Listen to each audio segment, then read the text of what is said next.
Oi, gente! Hoje eu vim trazer para vocês o meu veredito sobre uma trilogia de fantasia incrível, que é a trilogia da Guerra da Papoula, que é escrito pela R.F. Kuang. Ela é uma autora que nasceu na China, então ela traz bastante da história, bastante coisa cultural e linguística nos livros dela, que assim, ó, é muito incrível. Eu acabei gostando muito nesse livro e eu pretendo ler outros livros da autora que inclusive vão ser lançados esse ano pela editora Intrínseca. Pra quem não conhece essa trilogia, então o primeiro é A Guerra da Papoula, o segundo é A República do Dragão e o terceiro é A Deusa em Chamas. E eu vou falar sobre os 3 livros num geral, sem spoiler, gente. Eu vou dar uma sinopse ali do que acontece no primeiro livro e vou dar a minha opinião do que eu achei da continuação e do final da trilogia, sem estragar a tua experiência de leitura. E através desse vídeo eu espero que vocês fiquem sabendo se vocês vão gostar dessa série ou não. Eu espero que vocês tenham interesse em ler, então já curtam o vídeo, se inscreva no canal se você é novo por aqui, ativem o sininho para receber notificação quando tiver vídeo novo. Se você quer ficar por dentro de lançamentos e promoções de livros, eu tenho um canal de notícias no Telegram que eu compartilho todos os links por lá. E eu convido vocês a participarem do meu clube de leitura pelo Catarse. Eu vou deixar o link aqui para vocês conferirem os benefícios, que é uma forma muito legal de vocês apoiarem o meu trabalho.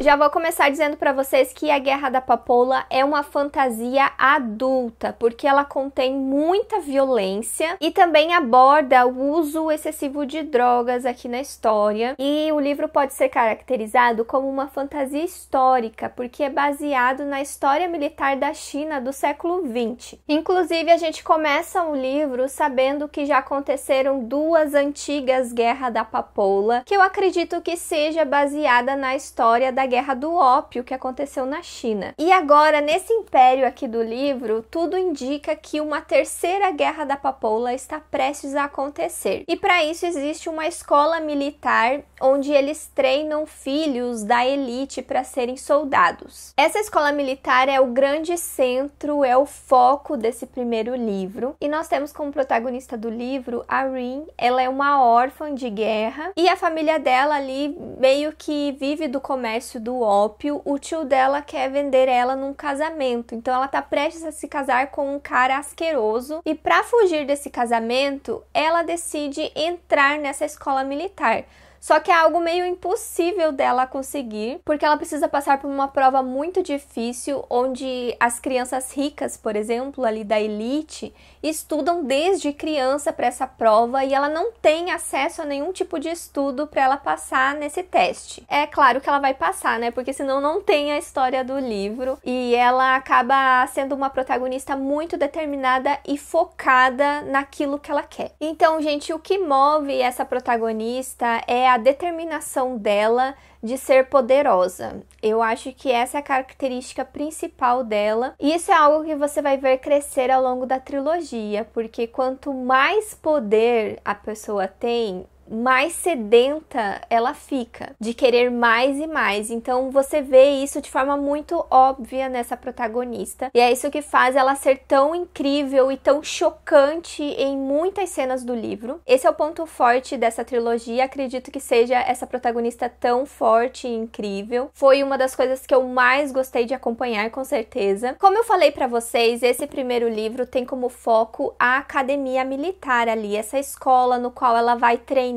bastante para se tornar uma soldada. E como ela era uma órfã que não era ninguém assim, e além disso ela também vem de um lugar onde as pessoas têm a pele mais escura, ela sofre muito preconceito ali na academia militar. Os outros alunos, eles entram muito em conflito com ela. Então aqui no começo da história ela vai passar por bastante coisa. E eu via, por exemplo, as pessoas falando que esse era um livro muito pesado, e eu imaginava que era a respeito das coisas que acontecia com ela, por exemplo, sobre isso que eu mencionei pra vocês. Mas não, gente, a parte carregada do livro, a parte pesada, vem da guerra que vai acontecer. Então eu sei que muitas pessoas, por exemplo, têm meio que medo de ler esse livro porque ele é um livro mais pesado. Então eu queria despreocupar um pouco com vocês, porque eu sinto que essas cenas podem não gerar tantos gatilhos em algumas pessoas, porque elas se passam mais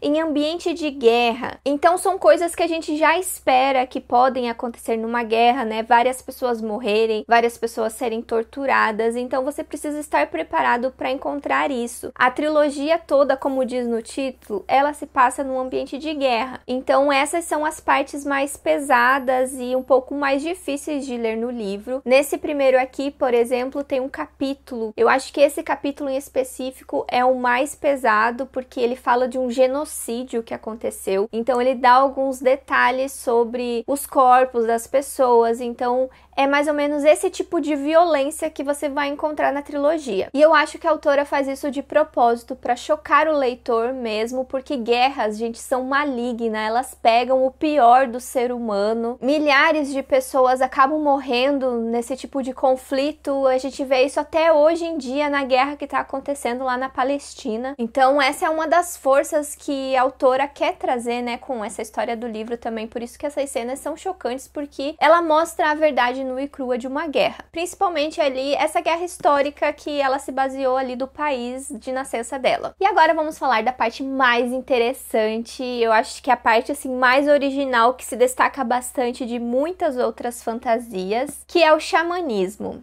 A parte fantástica do livro, a parte de poderes mágicos, vem dos deuses, vem dos xamãs. Então é muito interessante esse universo fantástico que a autora construiu aqui na história, baseado muito na cultura chinesa. Então a nossa protagonista vai ganhar força através desse tipo de poder. Então é algo que você vai vendo a construção também aos poucos, no primeiro, segundo e terceiro livro, e algo assim grandioso, esse contato que ela tem com os deuses, com o panteão. E através disso, a autora também consegue trabalhar um assunto bem interessante, que é a relação dos personagens com as drogas, porque eles conseguem ter acesso a esse poder, ter acesso aos deuses através do uso do ópio. Por isso que eu falei que o livro tem bastante consumo de drogas e por isso que ele acaba sendo um livro bem adulto. Então essa seria mais ou menos a construção de universo, gente. Tudo isso que eu contei pra vocês é uma sinopse do livro. Eu acredito que é algo que vai te chamar a atenção pra ler ele, porque eu vejo às vezes as pessoas perguntando, tá, mas do que se trata a Guerra da Papoula, que muita gente fala que é maravilhoso, que é incrível, mas eu nunca soube direito sobre o que é, além de ser um livro de guerra. Então, gente, é isso que torna o livro fantástico, essa parte da fantasia, dos poderes que os personagens acabam adquirindo através do xamanismo, é muito bem construído, é muito interessante, o tempo todo você fica vidrado no que pode acontecer nisso que eles acabam se metendo, conforme personagens novos vão sendo acrescentados na história. É algo assim muito intrigante que eu amei muito ter lido. O primeiro livro eu falei pra vocês que é mais focado lá na escola militar, a apresentação de personagens, a apresentação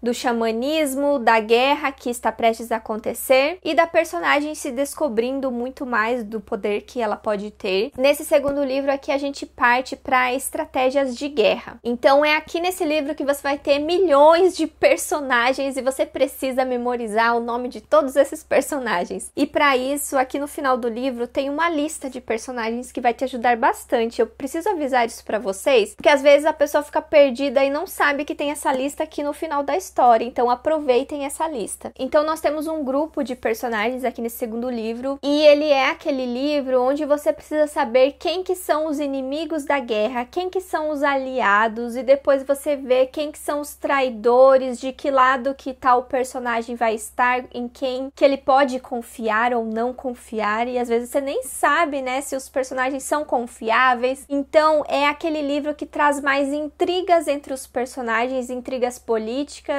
e conquistas ali de batalhas, algumas pequenas batalhas que eles acabam tendo. E a respeito da magia, nós temos aqui também uma construção da personagem descobrindo muito mais sobre o poder dela. Como eu falei pra vocês, isso vai crescendo, né, ao longo da trilogia. O último livro, que é A Deusa em Chamas, ele explora ao máximo, né, esse poder do xamanismo, inclusive traz lendas antigas também. E eu vou dizer pra vocês que esse último livro, na minha opinião, foi o mais lento lento de ler. Eu acho que ele demora muito para as coisas acontecerem aqui no começo. E lá pelo meio da história é que alguns personagens que você estava esperando surgem, que daí você tá mais interessada sobre a história desses personagens. E aí que a história anda um pouco mais. No segundo livro, eu já achei o ritmo dele muito bom. É que eu fiquei muito interessada nessa questão de estratégias de guerra, eu fiquei muito enturmada no grupo ali de personagens. Eu acho que esse segundo livro ele funcionou muito bem comigo e pra mim ele é o meu favorito da trilogia. Esse segundo foi 5 estrelas favorito, eu surtei muito com a leitura dele. Eu acho que o primeiro livro teve cenas mais em específico que me conquistaram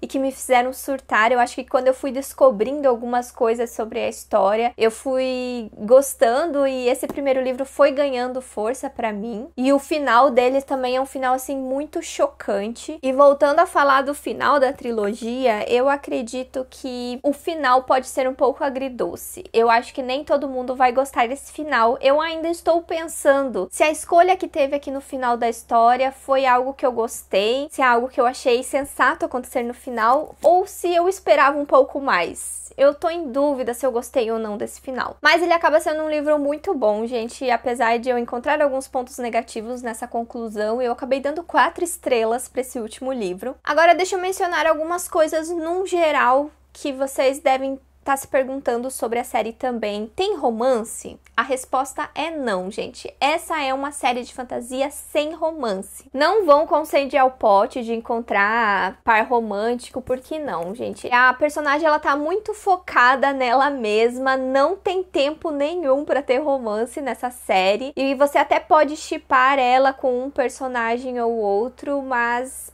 é um ambiente em que ela não consegue confiar em ninguém. Então é muito difícil ela mostrar um lado um pouco mais vulnerável. Imagina até entrar em um relacionamento, por exemplo, não tem tempo para isso. Então fiquem sabendo antes de ler o livro que ele não tem nem um pouco de romance. Inclusive, essa é uma das coisas mais surpreendentes que você vai encontrar no livro, a respeito de confiança, em quem que a personagem pode confiar, quem pode trair ela, ou se às vezes ela tá tomando decisões certas, se às vezes ela não é a vilã da história. Eu acho que esse é o ponto-chave da Guerra da Papoula. Essa trilogia, ela traz uma protagonista anti-heroína e muitas vezes você não tem certeza se ela tá tomando decisões sensatas, e ela pode ser a qualquer momento a vilã da história. Esse é um livro que trabalha muito bem os vilões, porque em vários momentos tem vilões diferentes. Não existe um vilão em específico. O vilão acaba sendo a guerra civil que está acontecendo, e em cada etapa do livro nós temos confrontos e vilões diferentes, e isso faz com que a trilogia seja muito boa mesmo. E é por todos esses motivos que eu espero ter convencido vocês a lerem. Eu acho que é o máximo que eu consigo falar aí pra vocês sem dar spoiler do livro. Eu simplesmente fiquei encantada com a escrita dessa autora. Agora eu quero ler Babel, e também vai vir um livro dela